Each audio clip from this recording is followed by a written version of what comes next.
'Eshwar' cinema తర్వాతన నీకేమన్నా నీ లైఫ్‌లో కెరీర్ మారడం గాని, నీ లైఫ్ యాక్టింగ్ గాని ఏమైనా కొత్తగా లైఫ్ జర్నీ టర్న్ అవ్వడం ఏమైనా జరిగిందా? లేకపోతే ఎప్పుడు ఉండేలాగానే ఉందా? ఓహ్! చాలా జరిగినాయి. ఎలాగొచ్చిందన్న అసలు మామూలు ఆఫర్ మార్పు గూడా? 'ఈశ్వర' హ్మ్. సేమ్ 'కీరవాణి' గారు ఎలా చూసారో అదే 'రవీంద్ర భారతిలో' ఆహ్, 'జంధ్యాల హాస్యోత్సవం' అని చెప్పేసి హ్మ్. ఒక కార్యక్రమం జరిగింది. హ్మ్. దాంట్లో నేను ఇమిటేషన్ డాన్స్ చేస్తుంటే 'జలదంకి సుధాకర్' గారని రైటర్. హ్మ్. 'పరుచూరి బ్రదర్స్' దగ్గర ఆయన గోస్ట్ రైటర్‌గా హ్మ్. చేశారు. హ్మ్. హ్మ్. ఆయన జయంత్ గారికి హ్మ్. ఈ సినిమా డైలాగ్స్ రాస్తున్నప్పుడు 'ఈశ్వర్' సినిమా ఫ్రెండ్ క్యారెక్టర్‌కి అబ్బాయి బావుంటాడు సార్ కొంచెం అంటే అందులో 'ఈశ్వర్‌లో' ప్రభాస్ అన్న ఫ్రెండ్ పక్కన హ్మ్. ఫ్రెండ్‌లో అవును. ఒకడికి సినిమా పిచ్చి. అవును. ఆ క్యారెక్టర్‌కి నన్ను నా డాన్స్ ఇమిటేషన్ చూసి అరే! ఈడైతే కరెక్ట్‌గా యాప్ట్ అని చెప్పేసి పిలిపిచ్చారు. హ్మ్. హ్మ్. పిలిపిచ్చి ఆడిషన్స్ చేస్తే ఈ క్యారెక్టర్‌కి బాగా సూట్ అవుతావు నువ్వు అని చెప్పేసి ఆ క్యారెక్టర్‌లో పెట్టాడు. హ్మ్. నాకు చెప్పడం ఏంటంటే 'ఈశ్వర్‌లో' ఫస్ట్ ఈ సినిమాలో ప్రభాస్ అండ్ నలుగురు గ్యాంగ్‌లో హ్మ్.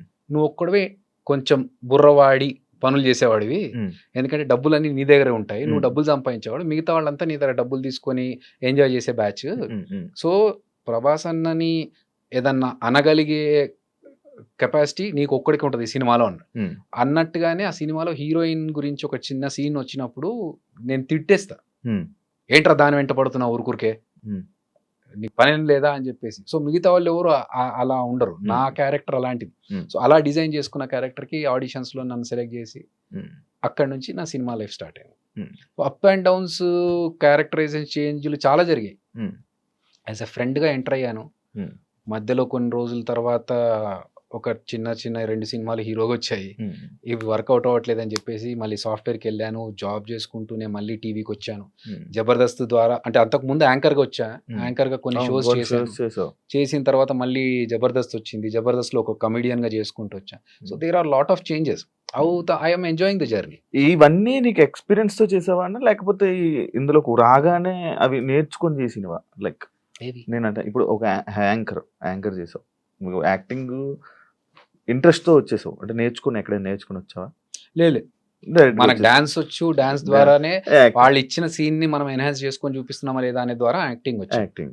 దాని తర్వాత యాంకరింగ్. అవును. యాంకరింగ్ కూడా నీకు రాదు. వచ్చానా ముందు యాంకరింగ్? అంతకుముందు ఎప్పుడు చేయలేదు. అంతకుముందు ఎప్పుడు చేయలే. సో, వాళ్ళెప్పుడైతే పిలిచి ఇట్లా ఈటీవీలో మేము టీవీ హ్మ్. షో స్టార్ట్ చేస్తున్నాము. హ్మ్. మీరు యాంకరింగ్ చేస్తారంటే నాకు ఎక్స్‌పీరియన్స్ లేదు అంటే మేము గైడ్ చేస్తాం మీరు రండి అన్నారు. హ్మ్.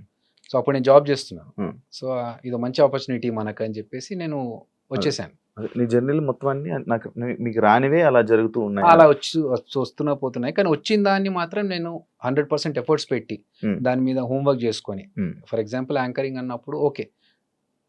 ఆ టైంలో ఉన్న యాంకర్స్ ఎవరు? హ్మ్. వాళ్ళు చేస్తున్న పద్ధతులేంటి? మనం వాళ్ళకంటే డిఫరెంట్‌గా చేయాలంటే ఏం చేయాలి? హ్మ్.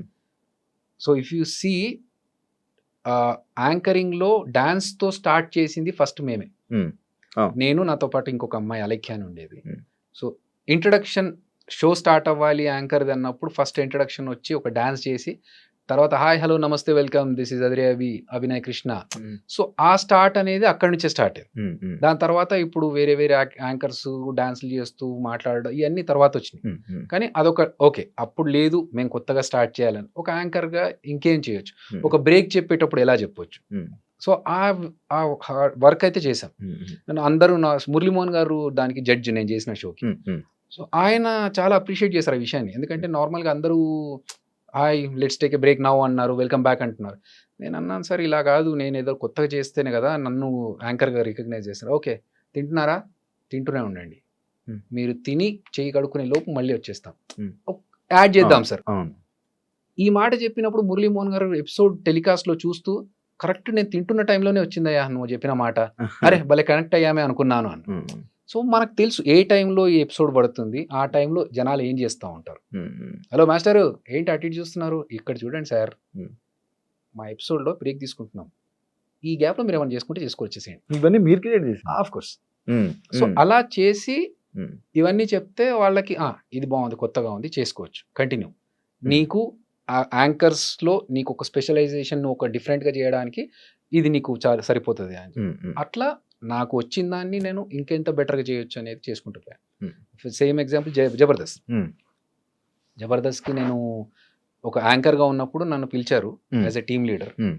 ఇప్పుడు నేను 'జబర్దస్త్‌లోకొచ్చా. హ్మ్. అక్కడ 6 టీమ్ లీడర్స్ ఆల్రెడీ ఉన్నారు. హ్మ్. 5 ఉన్నారు. నేను ఆరో వాడిని. హ్మ్. నాకు వాళ్ళకి ఏదన్నా ఒక డిఫరెన్షియేట్ ఉండాలి. ఉమ్, సో అవును. అందరూ సేమ్ కామెడీ చేస్తున్నారు, అందరూ సేమ్ స్టైల్‌లో చేస్తున్నారు అంటే కాదు. ఉమ్, నాకున్న టాలెంట్ ఏంటి? మనకున్న ఫేస్‌కి కామెడీ ఫేస్ కాదు. ఉమ్, ఉమ్, దీన్ని 100 ఎక్స్‌ప్రెషన్స్ ఇంక్లూడ్ చేసి 100 కష్టాలు పడితే తప్ప ఒక సింపుల్‌గా పేలే పంచ్‌ని నేను పేల్చలేను. ఉమ్, సో అలా ఉన్నప్పుడు నేనేం చేయాలి? ఇంకొక రకంగా ఎలా ఇంప్రెస్ చేయాలంటే okay. Let's think creative. Um, అట్లా ఆలోచించి 'జబర్దస్త్‌లో' ఒక 10 క్రియేటివ్ థింగ్స్ నేను చేసినయి నాకు గర్వంగా చెప్పుకోగలుగుతా. ఒకటి సెలబ్రిటీతో స్కిట్ చేయించడం ఫస్ట్ నేను చేశాను. ఆ. తెలంగాణ శకుంతలమ్మతో చేసి. ఉమ్, దాని తర్వాత ఒక డిజిటల్ టీవీ పెట్టుకొని టీవీలోంచి ఒక పర్సన్ మాట్లాడుతూ ఉమ్, ఉంటే ఉమ్, బయట నుంచి నేను ఆ. కౌంటర్స్ అది నేను చేశాను. తోలుబొమ్మలు చేశాను. తమిళ్ డబ్బింగ్ స్కిట్ చేశాను. ఉమ్, వైట్ అండ్ వైట్ యేసుకొని ఒక రౌడీ షీటర్ ఎలా ఉంటాడో అవును, రియలిస్టిక్ అవును, అది నేను అవును, చేశాను. అవును. అలాద్దీన్ చేశాను. ఉమ్, టామ్ అండ్ జెర్రీ చేశాం. ఉమ్, ఈ మన స్కేట్స్ యేసుకొని ఫస్ట్ స్కిట్ చేసింది నేనే. ఆ, ఆ, ఓవర్ బోర్డ్ మీద స్కిట్ చేసింది నేనే. సో ఇలా యెస్. నువ్వు నీ 'జబర్దస్త్‌లో' ఏం పీకావురా నువ్వు? ఎన్ని స్కిట్‌లు ఏం చేసావు అసలు? నీ స్కిట్‌లు ఏమైనా గుర్తున్నాయంటే యెస్. నేను ఒక 10 కొత్త వేరియేషన్స్ ఇచ్చాను స్కిట్స్. ఉమ్, ఉమ్. ఆ సాటిస్ఫాక్షన్ చాలు. అంటే జీవితం గురించి మీ ఫిలాసఫీ ఏం ఏం చెప్తావా? మారుతా ఉంటది బ్రో. జీవితం అంటే ఎక్స్‌పీరియన్స్‌తో పాటు మన ఒక ఫిలాసఫీ గాని, మన డెఫినిషన్స్ గాని మారుతా ఉంటాయి. ఉమ్, తెలిసిన వాళ్ళు ఎవరో టక్కున చనిపోయారనుకో, ఇంక ఇంతే లైఫ్. ఉమ్, ఎప్పుడెప్పుడు ఉంటామో, ఎప్పుడు పోతామో తెలీదు. ఉన్నన్ని రోజులు కరెక్ట్‌గా ఉండాలి, హ్యాపీగా ఉండాలి. ఉమ్, చేయాల్సినవన్నీ చేసేసుకోవాలి తొందరగా అనే ఉమ్, ఒకటుంటది. నేను మాత్రం ఫీల్ అయ్యేది ఏందంటే, మన వల్ల ఇంకొకడు బాధపడొద్దు.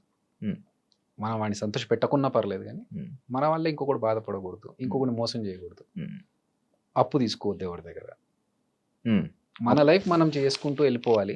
అప్పు తీసుకోవడం తప్ప నా విషయంలో తప్పు. ఎందుకు? అదొక బర్డెన్. ఎందుకు నువ్వు సంపాదించుకునే స్తోమత నీకు దేవుడిచ్చినప్పుడు, ఉమ్, నీకు కాళ్ళు చేతులు ఇచ్చి, నువ్వు వర్క్ చేసుకునే కెపాసిటీ ఇచ్చినప్పుడు, ఎందుకు నువ్వు ఇంకొకడి దగ్గర వెళ్తావు? అంటే అతను ఉమ్, కష్టపడి సంపాదించుకున్నదే కదా! ఉమ్, ఉమ్. ఎందుకు అతని దగ్గరికెళ్ళి నువ్వు అడగడం? అంటే ఇప్పుడు సడన్ గా ఇబ్బంది వచ్చింది హ్మ్. మనకి లైఫ్ లో ఎందుకు ఇబ్బంది. వస్తది ఇబ్బంది? ఫర్ ఎగ్జాంపుల్ ఉమ్, నేను ఒక కార్ కొనుక్కుంటా. ఉమ్, కార్ కట్టడానికి డబ్బులు లేవు. ఈఎంఐ కట్టడానికి డబ్బులు లేవు. ఉమ్, నాకు నా పరిస్థితి తెలుసుకొని కూడా నేను ఎందుకు కార్ కొనాలి?